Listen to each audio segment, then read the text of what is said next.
صباحت کے غصے اور ہت دھرمی نے آخر کار معاملے کو اس نہج پر پہنچا دیا ہے کہ ارسلان اپنی ماں کے مقابل کھڑا ہونے پر مجبور ہو جاتا ہے۔ سواندرس کی حالت دیکھ کر ارسلان کے دل میں خوف بیٹھ گیا ہے کہ اگر ایک بار تبریز نے اسے نقصان پہنچانے کی کوشش کی ہے تو وہ دوبارہ بھی یہی حرکت کر سکتا ہے۔ اسی لیے ارسلان فیصلہ کر لیتا ہے کہ اب مزید تاخیر نہیں کی جا سکتی، وہ ہر حال میں جلد از جلد سواندرس سے نکاح کرے گا تاکہ اس کی حفاظت کر سکے۔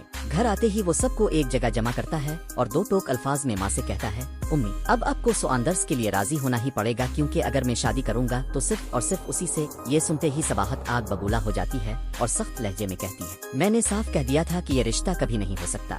وہ لڑکی اور اس کے گھر والے پہلے ہی ہمیں رسوا کر چکے ہیں اور اب تم چاہتے ہو ہم دوبارہ انہی کے ساتھ تعلق جوڑیں؟ ہرگز نہیں، ارسلان جواب دیتا ہے، امی، میں اجازت نہیں مانگ رہا، صرف بتا رہا ہوں کہ میرا نکاح صرف سواندرس سے ہوگا۔ یہ سن کر صباحت تیش میں آ کر اسے زور کا تھپڑ رسید کرتی ہے اور دھمکی دیتی ہے کہ اگر آئندہ سواندرس کا نام بھی لیا تو انجام بہت برا ہوگا۔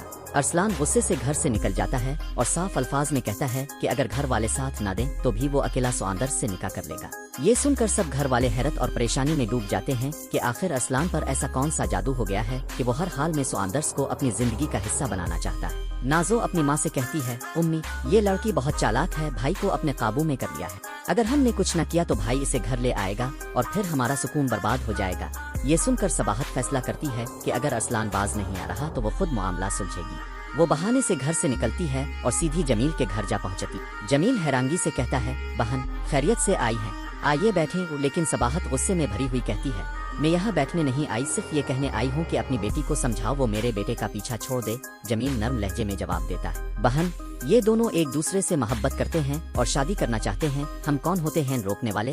یہ سن کر صباحت سختی سے کہتی ہے، میں ہرگز اپنے بیٹے کی شادی سواندرس سے نہیں ہونے دوں، اور اگر تم لوگوں نے اپنی بیٹی کو اس پر مسلط کرنے کی کوشش کی تو میں پورے خاندان میں ایسی بدنامی پھیلا دوں گی کہ تمہاری بیٹی کو کہیں منہ دکھانے کے قابل نہ رہو گی۔ یہ کہہ کر وہ غصے سے وہاں سے نکل جاتی ہے۔ جمیل دل گرفتہ ہو کر کہتا ہے، اب میں کبھی اپنی بیٹی کو ایسے رشتے میں نہیں دھکیلوں گا جہاں اسے عزت نہ ملے۔ میری بیٹی کوئی بوجھ نہیں ہے۔ تو ناظرین، آپ کے خیال میں کیا ارسلان واقعی اپنی ماں اور سواندرس کے گھر والوں کو منانے میں کامیاب ہو پائے گا؟ آئیے محبت راستے ہی میں دم توڑ دے۔ اپنی رائے کمنٹس میں ضرور بتائیے۔